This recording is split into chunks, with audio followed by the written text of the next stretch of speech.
things. जी sir, Sir, क्या है topic आपका? can you tell me something about IMO and अरे ये आप ये पूछ रहे हैं आईएमओ यूनाइटेड नेशन Yes, का। sir. अरे देखो भैया अभी किताब भी थोड़ा सामने कर लो। बेसिकली है क्या, ये देखिए आईएमओ है ना। अब आप देख लें आईएमओ के साथ है क्या, ये देखिए ये आईएमओ है, यूनाइटेड नेशन ऊपर है, ये आपका आईएलओ है, ये ठीक है ना। अब आप आईएमओ के अंदर अगर आप जाए तो 3 टॉपिक्स देखिए आप क्या है, सोलास है, मार्पोल है, एसटीसीडब्ल्यू है। और अगर आप आईएमओ से इस साइड पे देखें तो आपका इसका अलग कन्वेंशन एमएलसी है, ठीक है ना।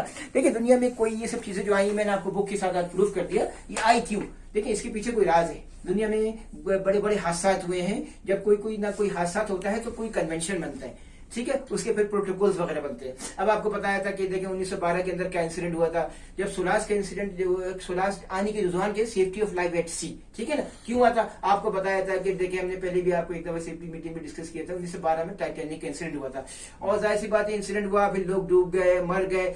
तो क्या था, तो उन्होंने एक बैकफॉल देखा, क्या देखा कि लोगों को सेफ्टी के बारे में कॉन्शियस नहीं, अवेयरिटी नहीं थी, सही ना। तो उनको अवेयरनेस के लिए फिर उन्हें कन्वेंशन जो है फिर वो अप्रूव कराया, सोलास के लाए, सेफ्टी ऑफ लाइफ से। अब आपने देखिए उसमें है सब यूनाइटेड नेशन।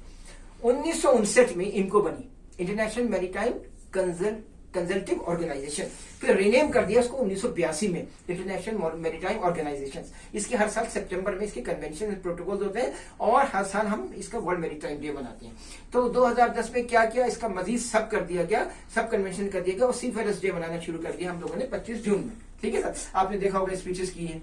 तो अब मैं आपको सिर्फ ये बता रहा था कि देखिए फिर 1967 में क्या हुआ था, जब ये टोरिकेनियन का हादसा हुआ था, ठीक है, सिंगल हेल्थ था, मगर उसके बाद उन्होंने देखा कि उस वक्त single health double health main मकसद नहीं था, पोल्यूशन से मकसद था कि उसे कैसे रोका जाए।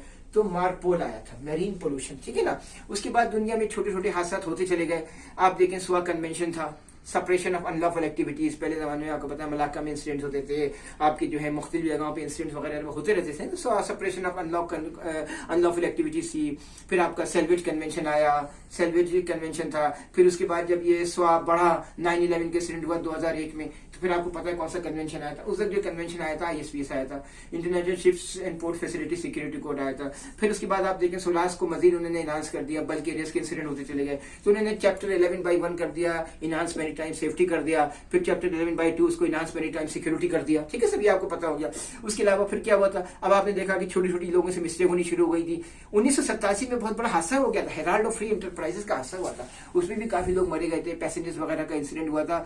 मगर 1994 में इसको उन्होंने कंफर्म कर दिया कि अब हम ISM कर देंगे, international safety management code for safety of the ship and for the prevention pollution. IMO का रेजोल्यूशन है 741/18, ये उसका रूल। तो क्यों किया था उन्होंने, जब ये देखा कि ये अब कंट्रोल नहीं हो रहा है, हेराल्ड फ्री एंटरप्राइजेस भी हो गया है और आपका ये वाला एस्टोनिया का भी हादसा हो गया है, तो उन्होंने इसको कर दिया। फिर आपको पता है नाइट टाइम एक्सन वेल्डेस डिजास्टर हुआ था, उस वक्त सिंगल हेल्थ था, अगर वो डबल हेल्थ वेसल होता तो हो सकता है वो हादसा नहीं होता। तो ये आपका मार्च की शायद 23-24 तारीख थी 1989 को। तो फिर उसके बाद 1990 में उन्होंने इस कन्वेंशन को इम्प्लीमेंट कर दिया था, OPA 90।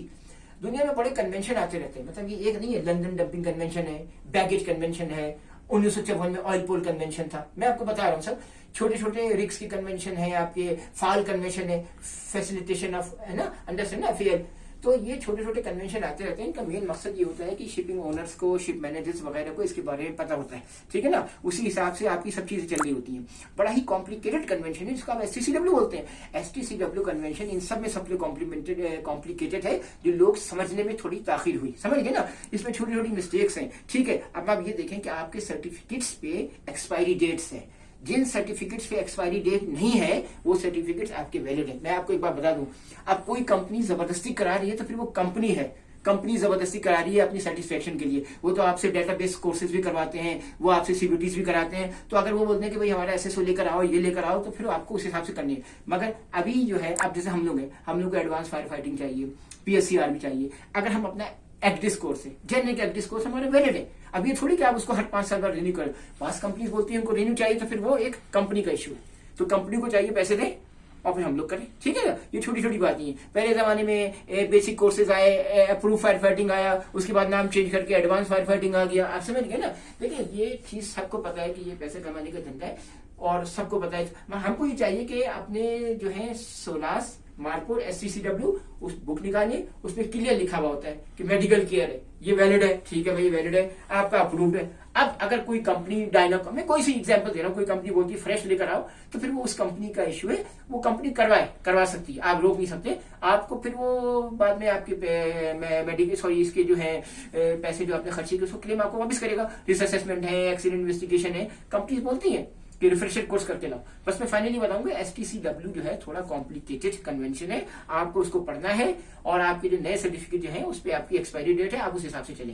पहले जो है हम लोगों के COCU पे एक्सपायरी डेट्स वगैरह लिखी होती थी और शॉर्ट कोर्सेज अभी भी लिखी हुई होती है, ठीक है ना, ये तो चल रहा है। मगर शॉर्ट कोर्सेज पे आपको पता है कि वनीला अमेंडमेंट्स के बाद जो है ये शॉर्ट कोर्सेज आने शुरू हो गए। फाइनली देखेंगे, मैं आपको ये बताया था, ये मुख्तलिफ किस्म की कन्वेंशन है, पर्पज ऑफ द MLCs है। फाइनली ये है किसके लिए, देखेंगे किसके लिए लिखा हुआ है, इसमें देखिए गवर्नमेंट्स, ओनर रिप्रेजेंटेटिव, सी पैरा रिप्रेजेंटेटिव और ये देख लें, यही चीज सारा खेल है। शिपिंग में आपको इन बुक्स को प्रॉपर तरीके से पढ़ना है सर, और इन सब चीजों के पीछे डिजास्टर था जिसकी वजह से ये कन्वेंशन आए sir. Thank you sir. Thank you, sir. सही बनी।